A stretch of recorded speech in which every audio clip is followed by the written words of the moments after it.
영화 바람이 분다는 미야자키 하야오 감독의 은퇴작으로서 상당히 실망스러운 작품이었습니다. 물론 바람이 분다가 별로이거나 잘못된 영화인 것은 아닙니다. 반전의 메시지와 감독 개인의 밀리터리 오타쿠 성향이 끊임없이 충돌한 끝에 은퇴작에 걸맞은 영화로 만들어지지 못했다는 생각이 들 뿐이죠. 그럼 미야자키 하야오 감독이 신작 그대들은 어떻게 살 것인가를 통해 복귀를 선언했습니다. 이것으로 마지막일지 앞으로도 감독 활동이 계속될진 알 수 없지만 한 가지는 분명하게 이야기할 수 있습니다. 만약 이 영화가 미야자키 하야오 감독의 은퇴작이 된다면 이번에야말로 은퇴라는 단어에 가장 어울리는 영화를 만들어내었다고 말이죠. 영화 그대들은 어떻게 살 것인가는 미야자키 하야오 감독의 추억과 삶을 향한 의지를 융합해내어 끝내 마지막을 향한 어떠한 갈망을 담아내는 작품입니다. 본격적으로 이야기하기에 앞서 한 가지 짚고 넘어가야 할 점이 있습니다. 그대들은 어떻게 살 것인가의 작화는 정말 훌륭합니다.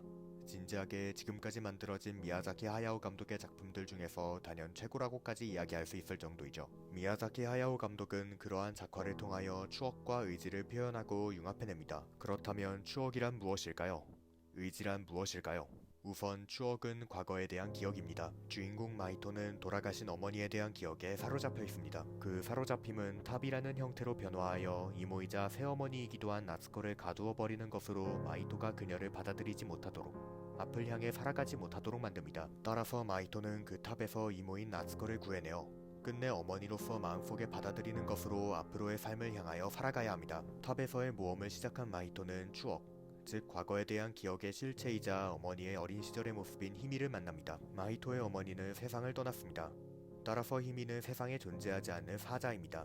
여기서 우리는 과거에 대한 기억은 곧 죽음임과 동시에 탑은 저승을 은유하고 있다는 사실을 알 수 있습니다. 그렇다면 명확해집니다. 영화 그대들은 어떻게 살 것인가는 받아들이기를 거부하고 어머니 히미가 존재하는 저승에 유폐시켜버린 나츠코라는 생의 의지를 살아있는 자 마이토가 구해내어 살아나가고자 하는 이야기라는 사실이 말이죠. 죽음은 운명으로 피할 수 없는 것입니다. 하지만 그 운명의 시간이 다가오기 전까지의 삶은 스스로 창조할 수 있습니다. 따라서 마이토는 나츠코라는 생을 어머니로 받아들이고 저승에서 탈출하여 앞으로 일어날 일, 자신의 미래를 스스로 규정짓고 창조해야 합니다. 탑에 남은 히미는 스스로 창조한 미래대로 마이토를 낳고 정해진 운명대로 불길 속에서 세상을 떠날 것입니다. 그것이 바로 히미의 생이겠지요. 그렇다면 마이토와 나츠코 역시 그리해야 합니다. 마이토와 나츠코는 서로를 가족으로서 받아들이고 운명이 다가오기 전까지의 생을, 미래를 창조해야 합니다. 그런 사실을 암시하듯 영화는 앞으로 펼쳐질 도쿄 생활을 열린 결말로 끝맺음으로써 앞으로의 운명을 스스로 창조하게 될 마이토의 변화를 암시합니다. 저는 열린 결말의 영화를 그다지 좋아하지 않습니다. 감독 스스로 답을 내리지 못하고 관객에게 책임을 전가하는 듯한 작품이 된다고 생각하기 때문입니다. 하지만 그대들은 어떻게 살 것인가 만큼은 열린 결말로 끝나야만 합니다. 운명이란 저마다 다른 것이기 때문입니다. 존재하는 생만큼 운명은 존재합니다. 따라서 모두의 운명을 정해줄 수는 없는 법입니다. 그렇게 마이토는 자신의 운명을 스스로 창조할 수 있는 의지, 삶을 향한 의지를 손에 넣었습니다.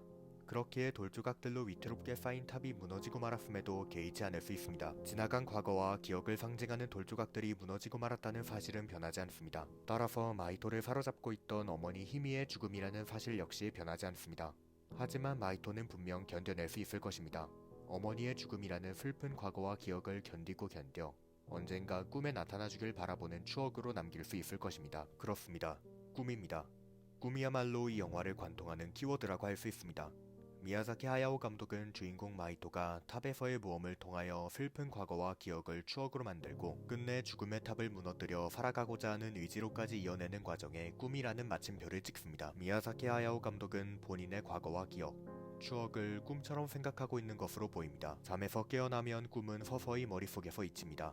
하지만 때때로 불현듯이 떠올라 추억이 되고 삶을 향한 동력과 의지가 됩니다. 마치 일련의 모험으로 성장하지만 마지막 장면에서는 결국 어린아이이기에 어머니의 손을 붙잡고 마는 센과 치히로의 행방불명의 주인공 치히로처럼 말이죠. 하지만 그때의 모험과 성장은 어느 순간 불현듯 떠올라 치히로의 삶의 길잡이가 되어줄 것입니다. 마이토 역시 그러합니다. 돌조각을 주워왔기에 탑에서의 기억을 유지하는 마이토도 언젠가 그 기억을 잊을 것입니다.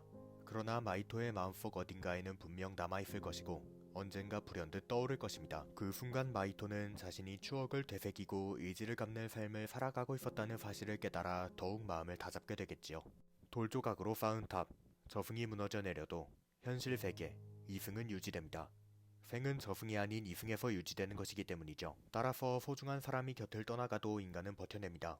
어머니를 잃은 마이토 역시 그리하여 살아갑니다. 그리움의 지배는 인간을 살아갈 수 없도록 만듭니다. 그렇기에 인간은 지나가버린 그리운 추억들이 언젠가 꿈에 나와주길 바라며 지나간 시간들의 몸을 맡기고 다가올 운명을 스스로 창조해야 합니다. 82세 미야자키 하야오 감독의 삶은 어느덧 황혼기에 접어들었습니다. 삶보다도 죽음을 더 가까이 하고 있는 그는 이제 꿈결과도 같은 지나가버린 추억의 어린 시절을 세밀하게 애니메이팅하여 끝내 다가올 마지막이라는 운명을 창조하려는 듯 보입니다. 그리하여 우리는 알 수 있습니다. 자신의 창작혼을 죽음 앞에서조차 지속시키겠다는 미야자키 하야오라는 예술가의 갈망을 말이죠.